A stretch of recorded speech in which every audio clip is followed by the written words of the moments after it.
Hi friends, hi மக்களே, அஸ்ஸலாமு அலைக்கும், வணக்கம். இன்றைக்கி ஒரு சூப்பரான ஃபிஷ் கறி தான் எப்படி பண்ணுறதுன்னு சொல்லிட்டு பார்க்க போகிறோம். ஸோ அதுக்கு இந்த சிவப்பு மீன் இங்கே கிடைக்கும். அதை நான் எவ்வளோ சொல்ல, ஒரு பீஸ் மக்களே, இது இவ்வளோ தான் இருக்குது, சின்ன ஒரு மீன் தான். ஸோ அதுக்கு நான் இன்றைக்கி ஒரு பல்லாரி வெங்காயம் பெருசு எடுத்திருக்கேன். தக்காளி ஒரு பெரிய தக்காளி ப்ளஸ் ஒரு 2 சின்ன தக்காளி எடுத்திருக்கேன்.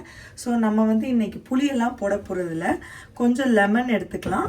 அதுக்கப்புறம் ஜிஞ்சர் கார்லிக் பேஸ்ட்டு, அதுக்கப்புறம் கருவேப்பிலை, அதுக்கப்புறம் பார்த்திங்கன்னா பூண்டு. ஸோ பூண்டு கொஞ்சம் நறுக்கிக்க போகிறேன். ஸோ இதான் மக்களே, வாங்க இன்றைக்கி எப்படி ஃபிஷ் கறி எப்படி பண்ணுறதுன்னு சொல்லிட்டு பார்த்துடலாம். வாங்க இப்போ வீடியோக்குள்ளே போகலாம். ஸோ அதுக்கு நான் ஒரு 5 பல் பூண்டு எடுத்துக்கிறேன் மக்களே. ஒரு இதில் ஒரு 5 பல் பூண்டு நறுக்கிக்கிறேன். அதுக்கப்புறம் இந்த பல்லாரி வெங்காயத்தை நல்லா முடிஞ்ச அளவுக்கு குட்டி குட்டியாக நறுக்கிக்கலான்னு பார்க்குறேன். வெங்காயம் இல்லை, நீங்கள் சின்ன வெங்காயம் இந்தியாவில் கிடைக்கும். ஸோ அந்த மாதிரி சின்ன வெங்காயம் போட்டால் இன்னமும் டேஸ்ட்டாக இருக்கும். ஆனால் நிறையா போடணும் மக்களே, ஏன்னா வெங்காயம் தக்காளியோட கிரேவி தான் இந்த கறி. அதாவது இது குழம்பு கிடையாது, இது ஃபிஷ் கறி மாதிரி. ஸோ அதுக்கு நிறையா நம்மளுக்கு வெங்காயம் தக்காளியோட மசாலா தான் கிரேவி கொடுக்கும்.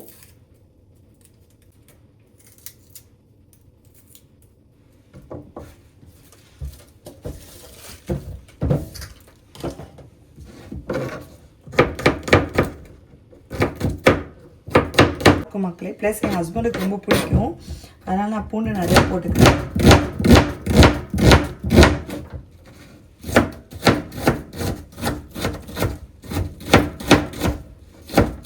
நல்லா ஃபைனாக வெங்காயத்தை நறுக்கிக்கோங்க.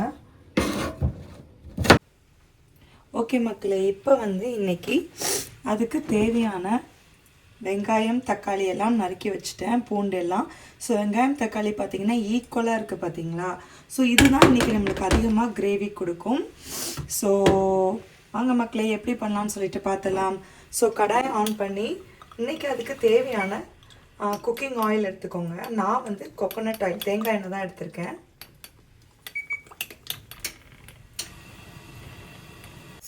தேங்காய் எண்ணெய், கடுகு, உளுந்து,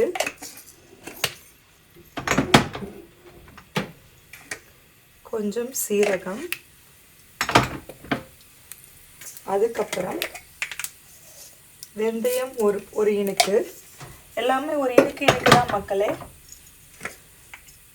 அதுக்கப்புறம் மிளகு ஒரு 10 மிளகு, பெருஞ்சீரகம், பிரியாணி இலை ஒரு இலை, பிரியாணிக்கு போடுற இந்த கருப்பு கலர். அதுக்கப்புறம் கொஞ்சம் சின்ன பீஸ் பட்டை, அதுக்கப்புறம் ஒரு 2 லவங்கம். ஸோ இதெல்லாம் போட்டுட்டு கருவேப்பிலை,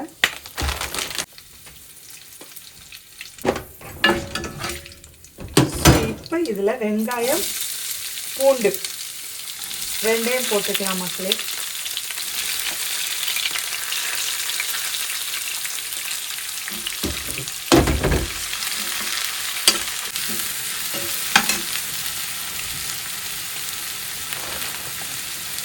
வெங்காயம் கொஞ்சம் சாஃப்ட் ஆகும்.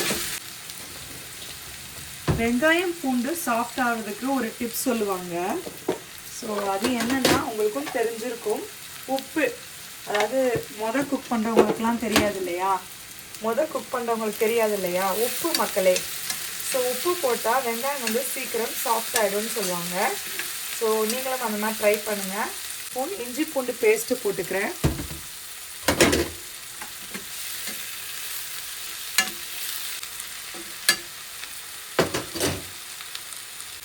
ஸோ இஞ்சி பூண்டு பேஸ்ட்டு பச்சை வாசனை போனதுக்கப்புறம் நம்ம நறுக்கி வச்சிருக்கிற தக்காளி போட்டுக்கிறேன் மக்களே.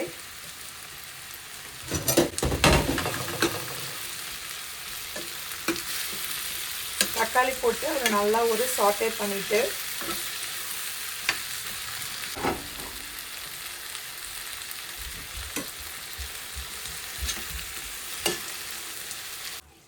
ஸோ இப்போ வந்து லைட்டாக வந்து 2 தக்காளி சாஃப்ட் ஆயிடுச்சு.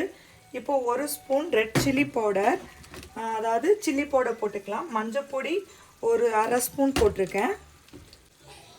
குழம்பு மசாலா வந்து ஒரு 2 ஸ்பூன் போட்டிருக்கேன். அதுக்கப்புறம் மல்லிப்பொடி 1 ஸ்பூன் போட்டிருக்கேன். ஃப்ரைடு ஃபிஷ் மசாலா வந்து ஒரு ஸ்பூன் எடுத்துக்கிறேன். உங்ககிட்ட இல்லைன்னா நீங்கள் அதுக்கு பதிலாக சிக்கன் மசாலா போட்டுக்கோங்க. 1 ஸ்பூன் நல்லாயிருக்கும். இதாக இருக்குது பாருங்கள் சிக்கன் மசாலா. நான் வந்து ரெண்டுமே வந்து 1 ஸ்பூன் போட்டுக்கிறேன். நீங்கள் வந்து எது இருக்கோ அதை வந்து ஒரு 2 ஸ்பூன் போட்டுக்கோங்க. ஏதாவது ஒன்று போட்டாலும் ஓகே தான். நம்மளுக்கு மசாலா எவ்வளோ வேணுமோ அதை பொறுத்து, கிரேவி எவ்வளோ வேணுமோ அதை பொறுத்து நம்ம மசாலாஸ் போட்டால் போதும் மக்களே. ஸோ மசாலா பார்த்தீங்களா, ரொம்பவும் மசாலா இல்லை, கரெக்டாக இருக்குது. ஸோ இந்த பச்சை வாசனை போட வரைக்கும் இதை வதக்கிக்கலாம். ஸோ இப்போ வந்து லைட்டாக எண்ணெய் பிரிஞ்சிச்சு மக்களே. ஸோ இப்போ வந்து லெமன் ஊற்றிக்கலாம் மக்களே.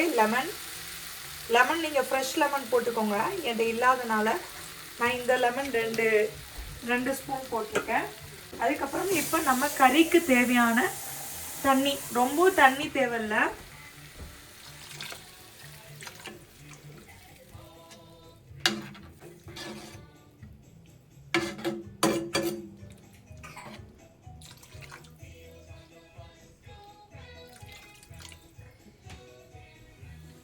நம்ம வெங்காயத்தக்காளி நிறைய போட்டிருக்கனால நல்ல கிரேவி கிடைக்கும் மக்களே.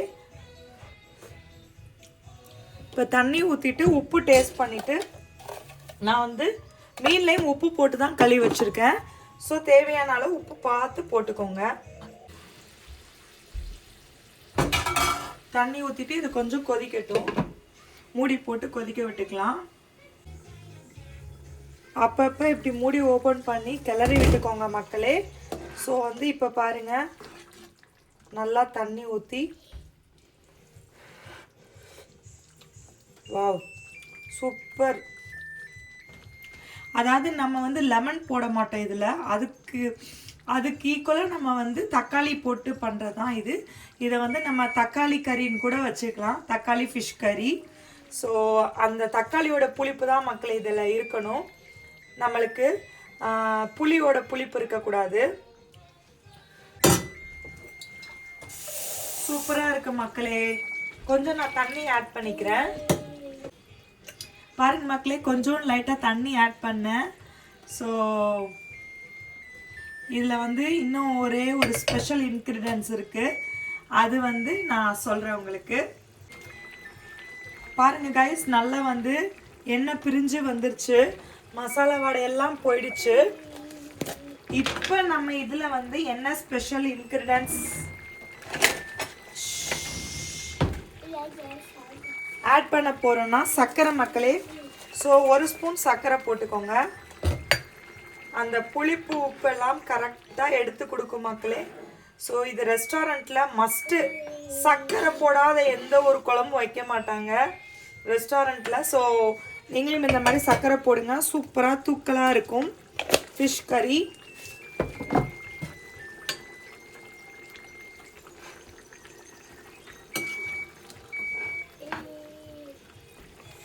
ஸோ இப்போ மசாலா வாடெல்லாம் போயிடுச்சு மக்களே. நம்ம ஃபிஷ்ஷு போட்டு ஒரு கொதி விட்டுக்கலாம்.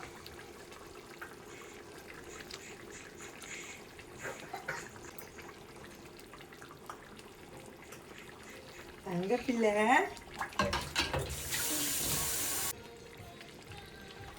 மீடியம் ஹீட்டில் வச்சு, மீன் உடஞ்சிடக்கூடாது. ஸோ இன்னொரு பக்கம் ஃபிஷ் அப்படியே திருப்பி போட்டு இன்னொரு கொதி விட்டுக்கலாம் மக்களே. ஒரு கொதி வரட்டும். பாருங்க மக்களே, நல்லா கொதிச்சிருச்சு. ஸோ மீனை அடுத்த பக்கம் திருப்பிக்கலாம். ஸோ இந்த மாதிரி பெரிய துண்டு மீனில் ட்ரை பண்ணுங்க.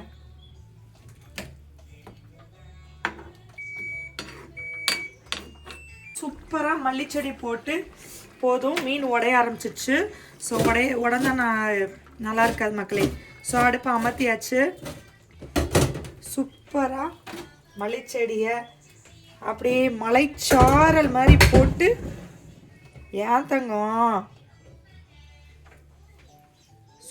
சூப்பரான இந்த மாதிரி ஒரு ஃபிஷ் கறி ட்ரை பண்ணி பார்த்துட்டு மறக்காமல் உங்கள் வேல்யூபிள் கமெண்ட்டில் சொல்லுங்கள். ஸோ கண்டிப்பாக என் வீடியோ ஃபுல்லாக பார்த்துருப்பீங்க, உங்களுக்கும் பிடிச்சிருக்குன்னு சொல்லிட்டு நம்புகிறேன். பிடிச்சிருந்தா மறக்காமல் லைக் பண்ணிக்கோங்க.